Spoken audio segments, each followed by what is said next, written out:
kind of life do you want to live? Success is a choice. It's a decision that only you can make for you. First comes the choice, then comes the commitment. Are you willing to commit to doing what it takes to go where you want to go? A lot of people say they want to be successful, but they struggle and they stumble on that commitment part. A lot of times, the only way we will make that commitment is we have to hit rock bottom. We have to get so sick and tired of feeling the way we do before we'll ever take the action needed to crawl up out of that pit. I think you're ready. I think you're ready and you wouldn't be listening to me right now.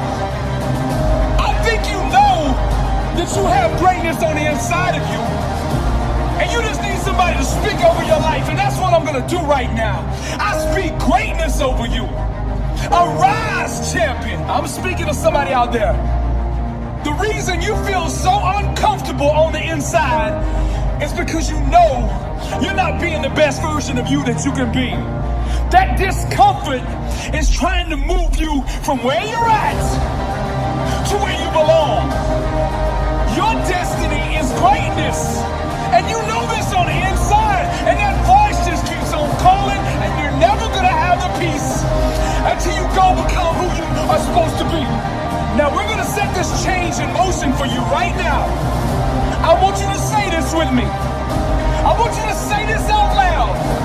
I am ready to change my life.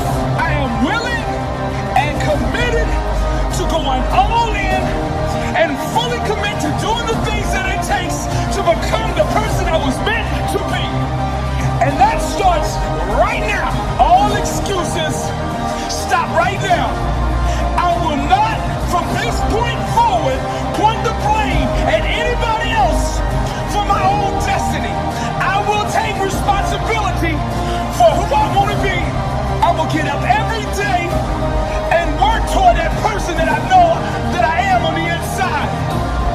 I pledge with all my actions allegiance to success. I will search deep down inside for a why that will allow me to run through walls with it. Because I will not be denied.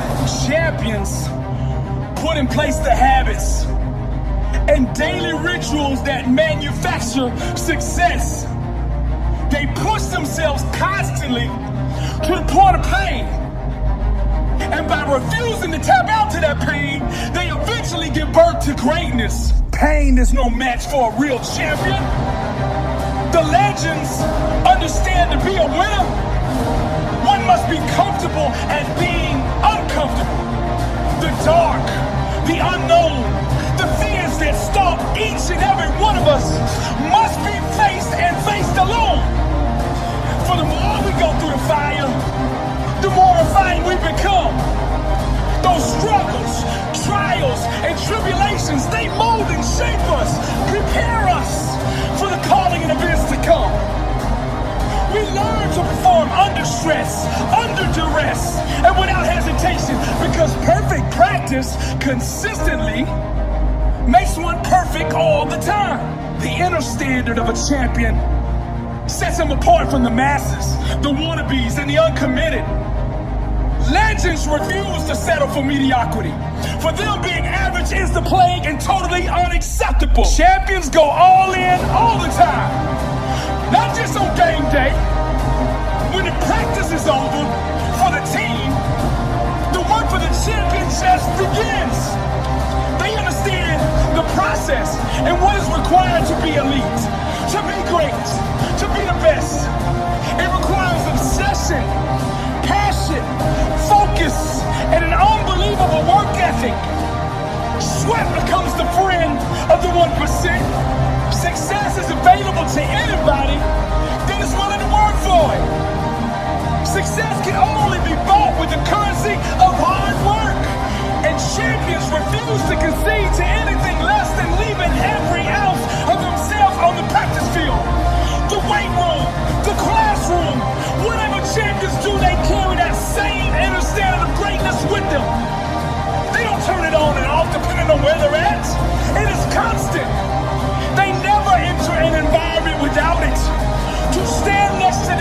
be infected. Their commitment inspires, strengthens, and impacts everyone who comes in contact with them. They are the leaders, not by word, but by actions. They set the example for their teammates and exemplify the message, blessed and unstoppable.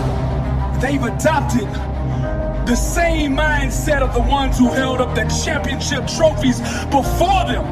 And they continue to carry the torch so that the standard is never forgotten. Pain, defeat, and rejection are scared to come near these supermen who conquer loss with a vengeance. They fight, claw, and scratch until every second runs off the clock. Failure is not an option for them. They never quit, never concede, and never give up. Champions become phenomenal by mastering the basics. Day in and day out, they do the little things well. They take nothing for granted. They take no shortcuts. They do it the right way, all day, every day. Or they don't do it at all. The greats are so focused that they become immune to all distractions. And by disciplining their mind, they stay ready for the opportunity. And when that opportunity comes, they seize it with hunger.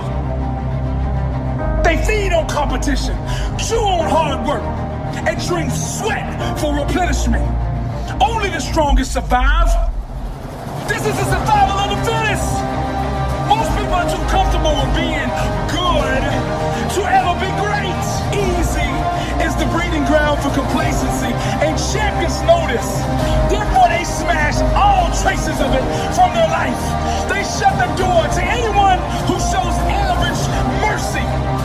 When vision procreates with hard work, dreams become a reality.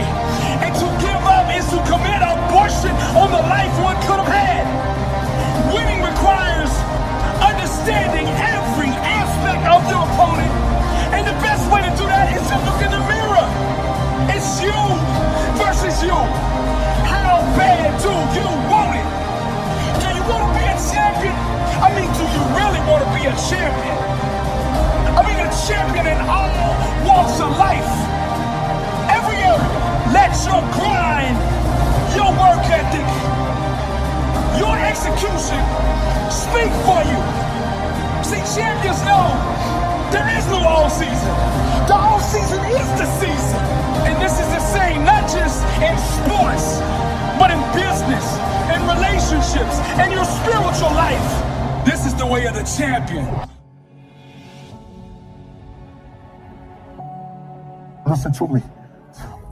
Luck is for leprechauns, and you ain't green.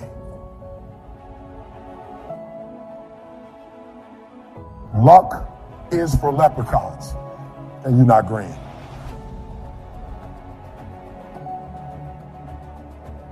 I'm going to say it again. Luck is for leprechauns, and you're not green. What I am telling you is that if you're willing to go beast mode, you can have whatever you want. I'm a living example.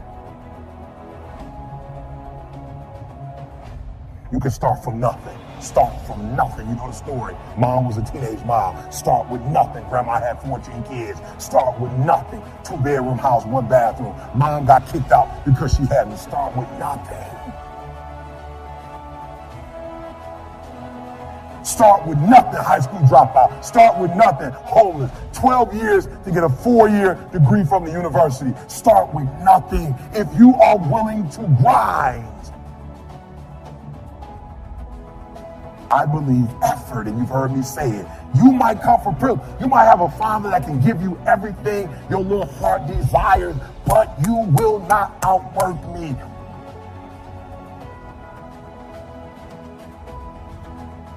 Listen to me, I told you. I want you to think about those goals. I want you to taste them. I want you to internalize it. I'm not asking you to tell me what your goals are because I'm interested in hearing everybody. I couldn't possibly do anything with it. Listen to what I'm telling you. I'm telling you to dream your dream because I want you to feel it. I want you to taste it.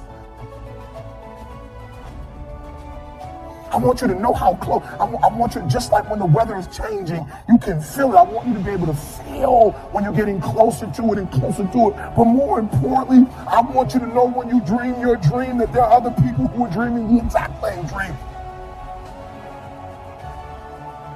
You might be the ant, and the ant has very little, but he's determined, he's strong, he has a dream and a goal, and he'll do whatever it takes. And I need you to understand that the bigger your dream is, the earlier you're going to have to get up.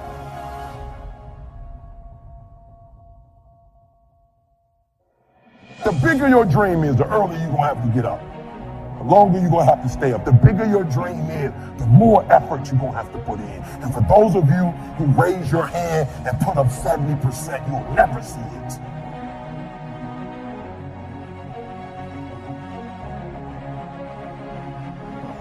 You'll never see it. For those of you who are 70% beast mode, 30% gazelle.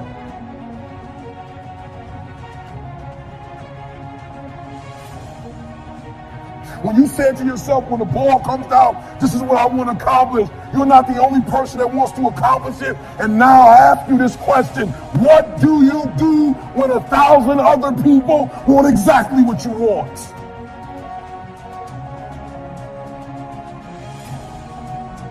What do you do when you're not the only one that wants to make $1 million in your company? You're not the only one that wants to be the president. You're not the only one that wants to be a CEO. What if you're not the only one that wants what you want? What if there are thousands of other people who want what you want? You have to outwork them.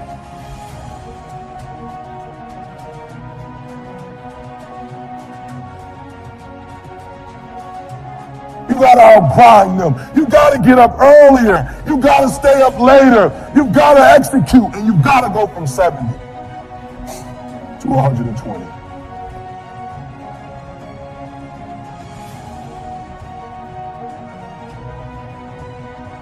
Oh, excuses, guys. I wish you could pay me $1,000 today. I can tell you 70% is enough. I wish you could pay me $1,500. I wish you could pay me $1,500. But it's not going to happen.